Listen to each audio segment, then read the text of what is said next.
Good day, friends. Hope you're doing really well. This is Tracy Brown, your trauma-informed nutrition therapist and attuning expert.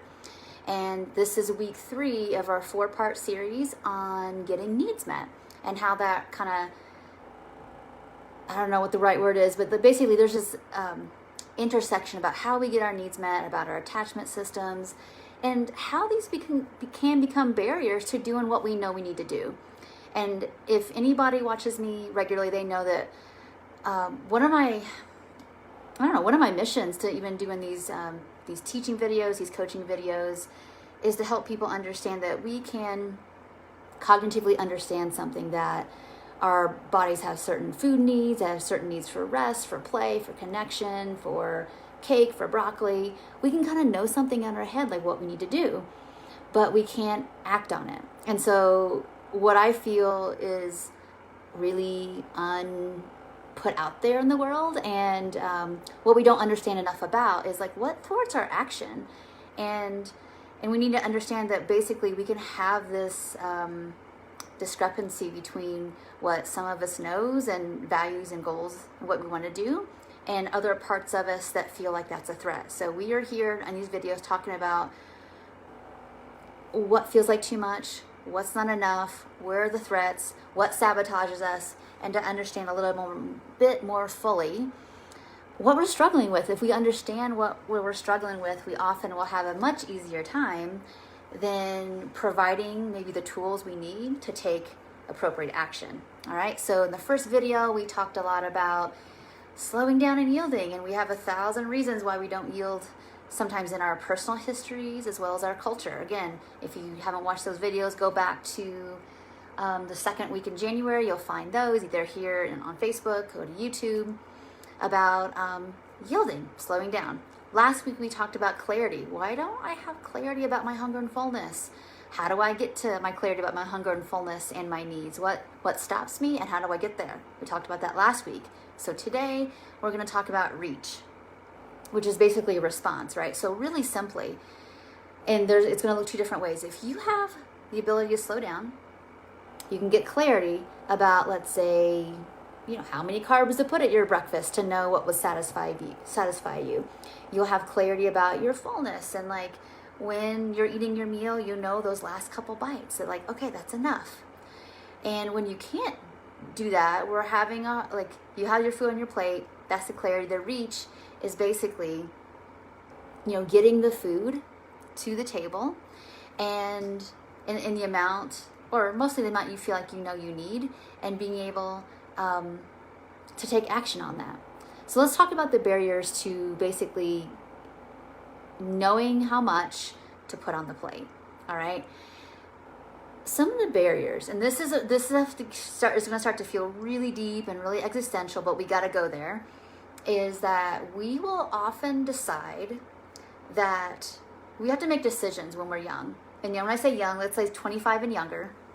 I mean, young, I still feel like I'm young, I'm in my 40s, but when our brain is still developing and we're still kind of growing a sense of identity and self, if we're struggling with feeling like that our needs are important, we're struggling with our relationship with the environment, and that's usually other people. And what happens when we're like this, reaching in the environment for what we need, what we want, and how the environment responds to that. This is essentially why we're going to struggle with getting to the store regularly, putting enough food on the plate, as you're eating, having clarity enough to reach and put that fork in that food, and when you're feeling full, being able to stop. What often happens is we're struggling with essentially being in relationship with our environment and getting our needs met. Here's some examples. So let's say that let's do a couple examples when you were young and you had an emotional need. And all this is going to be tied, y'all, with our food, is 100% going to be tied to the response in the environment that we get. So let's say this is food, or it's more directly with food, or it could be tied up with just in general having needs, right? So if you go to ask for what you want, and that's rejected. If you go to ask for what you need or want with food or anything else, and you get hurt. You get made fun of. You're told you're too sensitive, that it's too much. you start to have to make a decision about, or you reach and nothing's there. This is more common than you think. And most of the time we think about relational trauma with food as like, I asked for this piece of cake and I got told it was too much. Sometimes there's no cake and no person there to ask because there's no feedback from the environment. So you stop reaching. That doesn't mean you stop having the need or stop having the want. Is that when I reached, it just wasn't there. It criticized me. It was too busy for me. It just didn't happen. So the reach, there was no response. And that made me feel really shamed, or made me feel like I was too much, or my needs were too much. Or I reached and I literally got criticized. You don't need to eat that, but you're not hungry. You shouldn't eat that because we just ate. Or, you need to watch it because, that you got to be careful with your amount of desserts you eat. That is us reaching into the environment, and it became a threat. Either it became a threat of nothing there, or became a threat of like criticism, hurt, rejection, being shamed, whatever. Doesn't that make sense why we don't go to the doctor sometimes? Because you don't want to get a weight loss lecture or whatever, because you reach for support and you're getting handed back something that didn't match, right? That could be what's happening. So those are the reach barriers.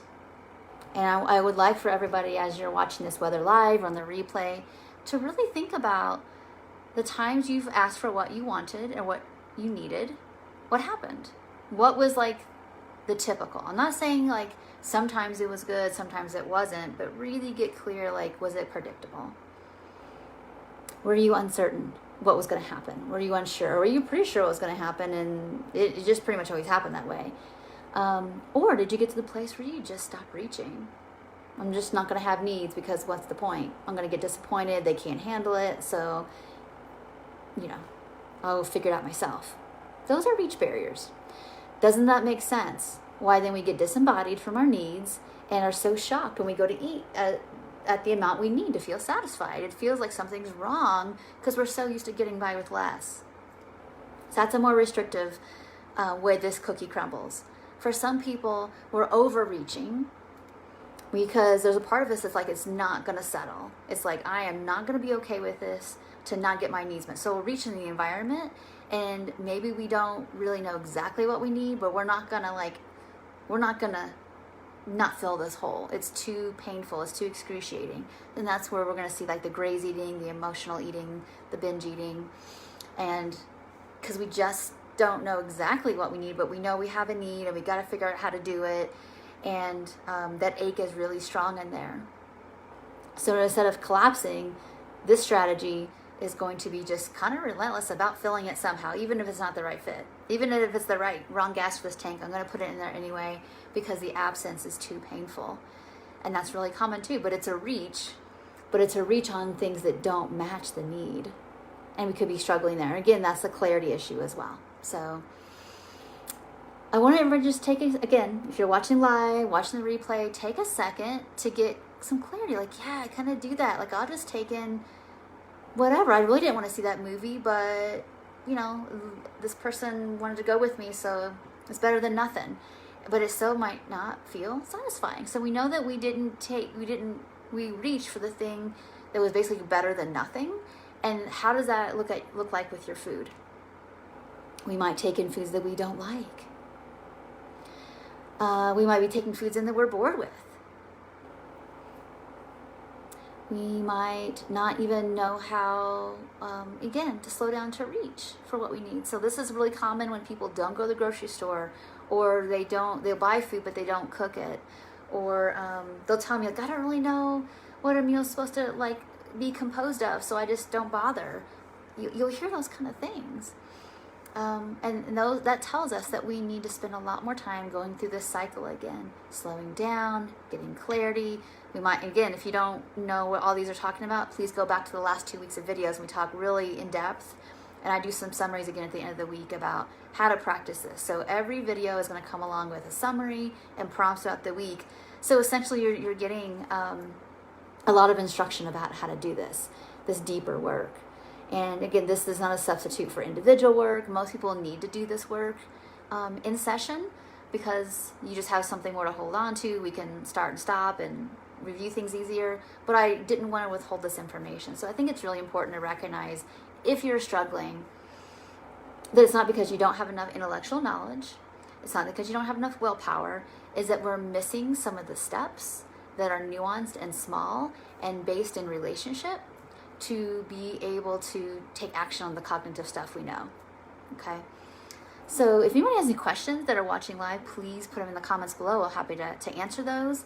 But it's really important that if you're having a hard time under or overreaching with food or movement or play or rest or whatever thing that's a nourishment for our bodies or souls, if you're struggling with that, we need to really be looking at what are the barriers, and what are some things that I can get really clear about. Oh, the bottom line is that needs for me are very vulnerable. Well, why is reaching for what you need so vulnerable? Like reaching out to get that appointment, or just speaking the truth in that appointment, or asking someone to sit with you at a meal, or to eat that kind of scary food that you're afraid you're going to binge on.